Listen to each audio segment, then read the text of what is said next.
Defense in Depth, to be presented by Vang and Jazzmon Hughes. You probably know some of these companies or have at the very least heard of them. What is one of the things that these companies have in common? Well, all of these companies were hacked or had to deal with data breaches at one point or another. A good real-world example of where defense in depth can be useful but is rarely applied is in the protection of data that travels between various server components in enterprise systems. Most companies will throw up a corporate-wide firewall to keep intruders out. Then they'll assume that the firewall is good enough and let their application server talk to their database in the clear. Assuming that the data in question are important, what happens if an attacker manages to penetrate the firewall? If the data are also encrypted, then the attacker won't be able to get at them without breaking the encryption, or more likely, breaking into one of the servers that stores the data in an unencrypted form. If we can throw up another firewall just around the application this time, then we can protect ourselves from people who can get inside the corporate firewall. Now, they'd have to find a flaw in some service that our application sub-network explicitly exposes, something we're in a good position to control. If you want to understand just what's going on in the world of cybercrime, the numbers can give you a real sense of the direction that things are taking. In the first half of 2019 alone, more than 4.1 billion records were exposed. Verizon issues a detailed report on data breaches yearly to help break down who the victims and perpetrators are. By their estimation, a full 34% of breaches were inside jobs, 39% were perpetrated by organized crime, and 23% by state actors. And when it came to the victims, by far, the most affected were small businesses, who experienced 43% of attacks. The costs are staggering as well. Ransomware alone cost $8 billion in 2018. Only $1 billion of that consists of ransom payments, while the rest takes the form of lost revenue and damages to company reputation from downtime. Other types of cybercrimes also take their toll. Radware estimated that a cyber attack on a large enterprise would end up costing $1.7 million in 2019 per business. For small businesses, the cost is lower, to around $86,000 per business. And even though the number is smaller, it can still be devastating to a company without much by way of reserves. So how do we prevent cybercrime? What have other corporations done to reduce their risk of getting cyber attacked or hacked? The answer is defense in depth. The protection starts with the people to prevent, defend against, and respond to cyber attack.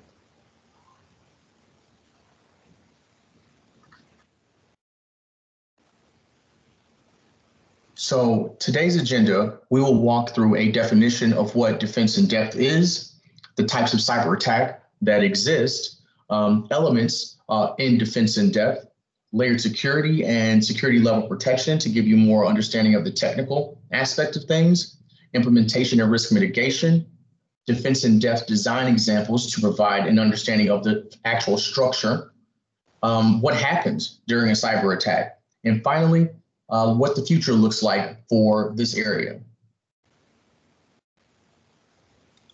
What is defense in depth? Defense in depth is an information sharing strategy that provides multiple redundant defense measures in the case of security controls failed or a vulnerability is exploited. The information security approach in which a series of security mechanisms and controls are thoughtfully layered throughout a computer network to protect the confidentiality, integrity, and availability of the network and the data within. The strategy builds a more secure network by layering and even duplicating certain protection methods to minimize the probability of a breach. By layering a series of different defense, such as firewall, antivirus, intrusion detection, port scanning, secure gateway, and more, businesses are able to fill the gap and close loophole that would exist if the network relies on one layer of security. The concept defense in depth originated as a military strategy that refers to a physical barrier that were put in place to slow the forward progress of intruder while giving troops time to monitor the intruder's movement and develop an appropriate response. This method decreased the amount of losses of those on the defense and exposed some of the weakness of the attacker. Now you're probably asking yourself, what does military strategy have to do with computer technology? Well, before the internet became a central point of everything and business relies on a physical data center, they were protected by many tangible layers. Their buildings were only accessible by employees with badges, and those same employees had specific permission to access files via their computer corporate laptop. The worst case scenario was typically if someone from our marketing department accidentally gained permission to the engineering folder. Today, our livelihood and business processes live online and in the cloud, and defense in depth requires far more advanced technical control to keep companies safe online. Large cloud service providers have a top-notch security in place and standardized process, but they are only as good as your employee and user makes it. Users are often found victim to phishing scams and malicious links online, which expose the network to criminals who are scourging the internet in search of private data to exploit. In the cloud, users don't need an employee badge or specific corporate device to access files. It can be as easy as a few clicks to open your network up to threat lingering in the World Wide Web. So to achieve the goals of gaining access or disabling operations, several different technical methods are deployed by cybercriminals. Now, these threats come from internal or external points of contact. Internal threats can come from employees' intentional criminal behavior or even pure negligence. There are always new methods proliferating, and some of these categories overlap. But these are the terms that you're most likely to hear discussed. I'm sure you recognize some of the types of cyber attack on your screen. If you have spent any time using technology on campus or at work or various places, you have heard someone mention one of the types of malware or phishing, or you've had a bad experience with them yourself. I want to make sure that you have an understanding of the lesser known types. A denial of service attack attempts to stop some online service from working properly by sending so much traffic to a website or so many requests to a database that it overwhelms those systems' ability to function. A distributed denial of service attack, or DDoS, uses an army of computers, usually comprised by malware, to funnel the traffic towards the targets. A man-in-the-middle attack, or MITM, is a method by which attackers manage to interpose themselves secretly between the user and the web service they're trying to access. For instance, an attacker might set up a Wi-Fi network with a login screen designed to mimic a hotel network. Once a user logs in, the attacker can harvest any information that user sends, including banking passwords. Cryptojacking is a specialized attack that involves getting someone else's computer to do the work of generating cryptocurrency, or what we call mining. The attackers will either install malware or perform the necessary calculations, or sometimes run the code in JavaScript that executes in the victim's browser. SQL injection exploits a vulnerability and takes control of a victim's database. This relies on the fact that any databases are designed to obey commands written in SQL. And many websites that take information from users send that data to SQL databases. Zero-day exploits are vulnerabilities in software that have yet to be fixed. The name arises because once a patch is released, each day represents fewer and fewer computers open to attack as users download their security updates, narrowing those days of vulnerability down to zero. Some of the common causes in cybersecurity are not reporting the viruses or malware, employees falling victim to phishing attacks, known flaws are being patched and updates are ignored, security policies are not enforced or well known by employees and users, missing or poorly implemented encryption, lack of malware protection. Remote employees are connecting to unsecured networks and exposing data via those unsecured networks, physical security flaws.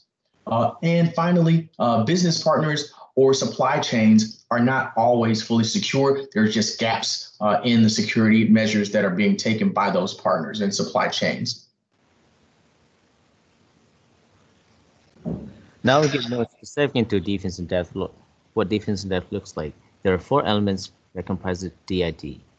With an ever-growing landscape of security threats to contend with, security companies are continuously developing new security products to protect network and system. Here are some of the more common security elements found in defense in depth strategy. Network security. The first line of defense when securing a network is analysis of network traffic. First, firewall.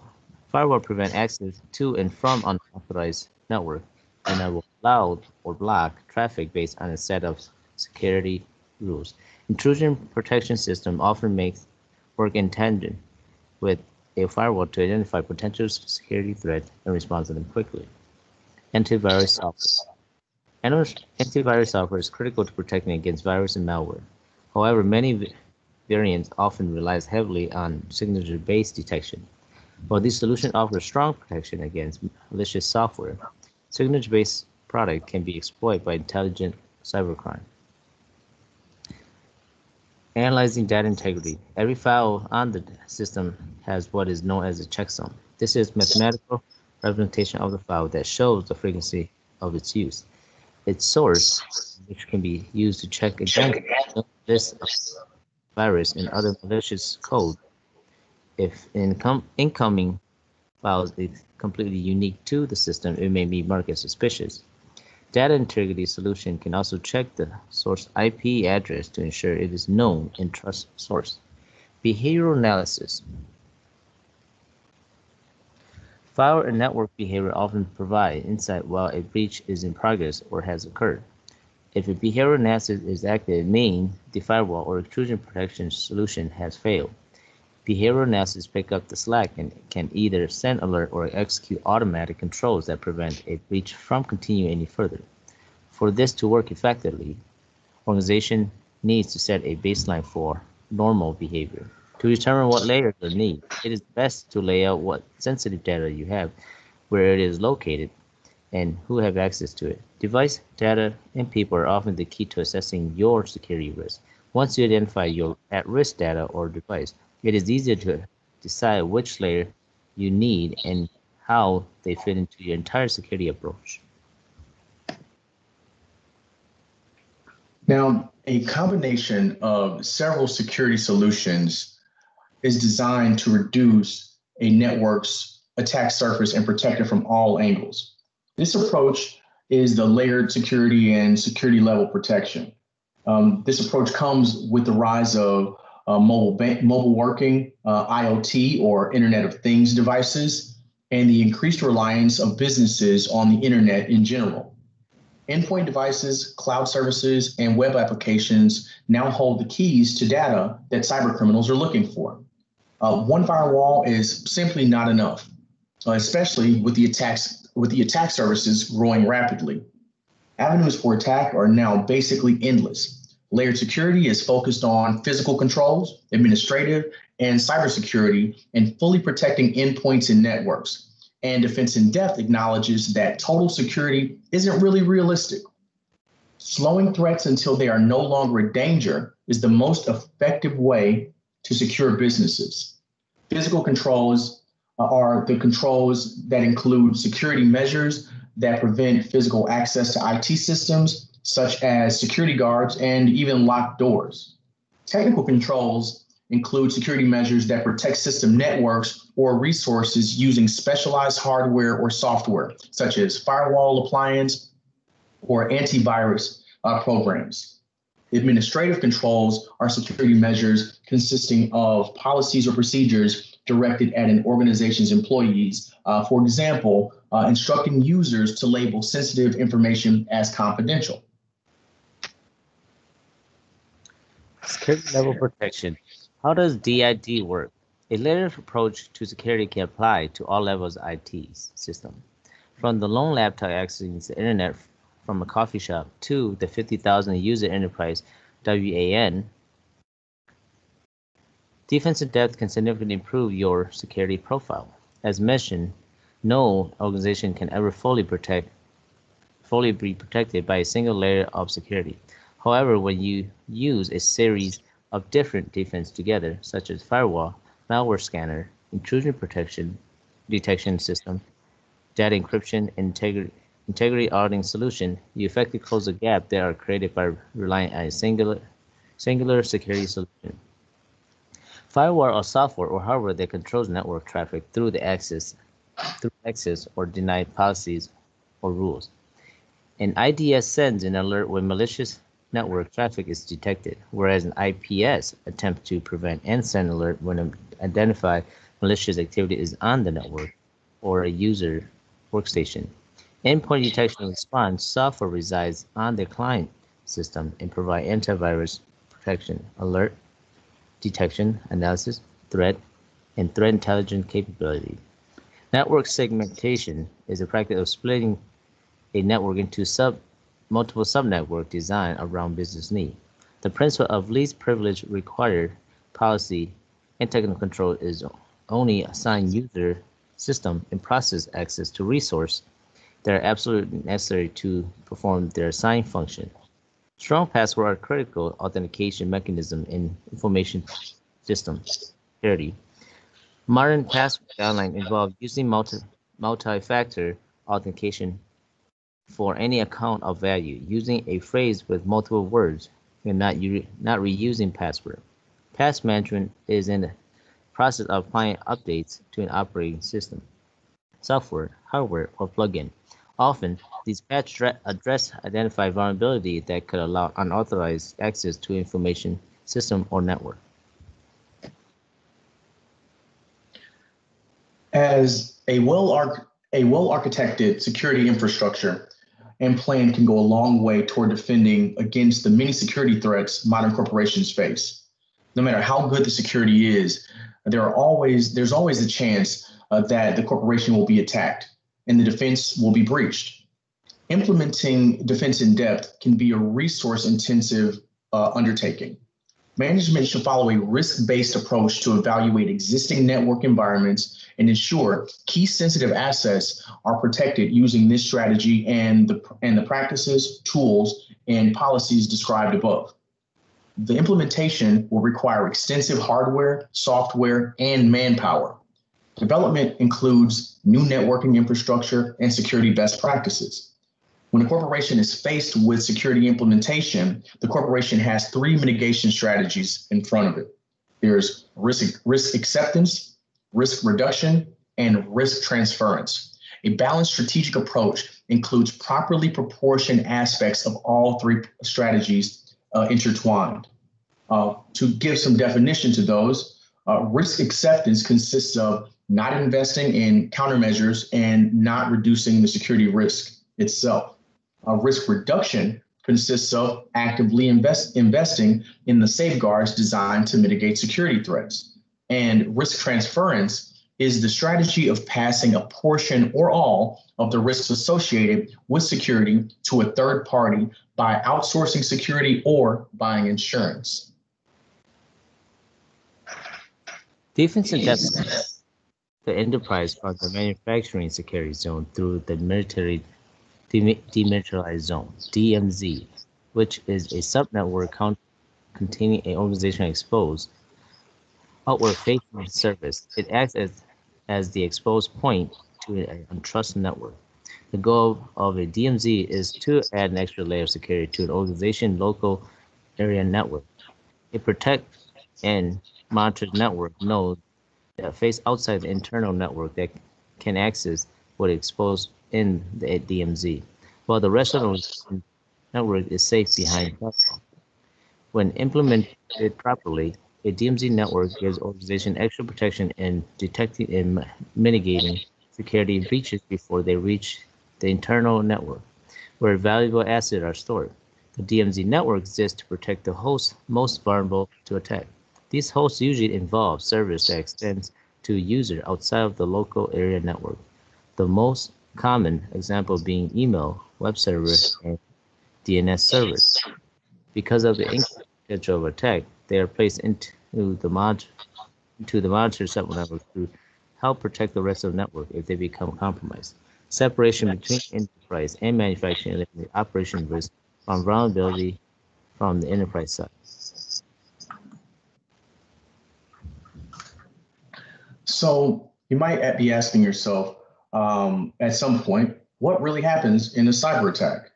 Well, typically, the first reaction of a corporation is to shut down everything. And it has been found that that's a mistake.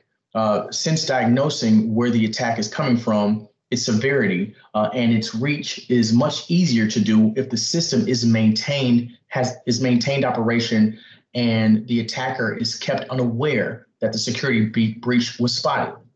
The first thing the corporation should do is determine how the attack took place in order to eliminate its chance of occurring again. The next step requires an assessment of the damage, particularly as it pertains to the loss of sensitive data. A series of laws have been recently passed across the globe requiring firms to immediately notify those parties whose data may have been compromised. The corporation should immediately communicate the problem to those affected. As much as the corporation would like to keep the matter private to avoid the negative publicity, people understand that security breaches do sometimes occur, but they will be much less forgiving if they discover an attempt to cover up the problem. Here are 5 key security countermeasures that organizations can use to drive safeguard activities. Applying these steps will pave the way toward a more robust security environment and significantly reduce the risk to operational systems. 1, identify, minimize, and secure all network connections. Number 2, disable unnecessary services, ports, and protocols. Enable available security features and implement robust configuration management practices. 3, continually monitor and assess the security of the networks and interconnections. Number 4, implement a risk-based defense in-depth approach. And number 5, manage the humans. Clearly identify requirements, establish expectations for performance, hold individuals accountable for those performance measures, establish policies, and provide security training for all operators and administrators. Lastly, let's look at your outlook. What's going to happen with defense in depth? Zero trust and automatic security. The only way this defense in depth model can be hoped to stay relevant is to modernize it by adopting automated security and zero trust model. It's the only way a security team can scale the effort in the constantly evolving world of cybersecurity. By using the application data and user information to establish policy and automate security policy, organization can block the majority of external and internal attacks. Defense in depth 2.0. As the current defense in depth models ignore the possibility that defense will be breached and most exclusive force on attack prevention, the need of proactive hunting to improve response time action has never been more apparent. Advanced cyber strategy embraces a temporal kill chain perspective with a more holistic approach of the layer defense in line with attackers' objective, rather than merely trying to build an impenetrable wall. Defense in depth 2.0 start with prevention and monitoring, add threats, hunting, and post-compromise detection. And it wraps up with response capability to eliminate risk once detected. The MITRE ATT&CK models launched in 2015 provides a good example of a next-gen defense strategy. It characterizes most compromised risky behavior and tactics, technique, and procedure that advanced persistent threat use to execute various objectives while operating inside a network. By mapping depth to risk objective along the kill chain, you avoid the trap of relying on architectural depth of network and endpoint security and can ultimately achieve true security. And here are the references that we used in the building out of our presentation. We hope this has been very informative for you, and we thank you for your time.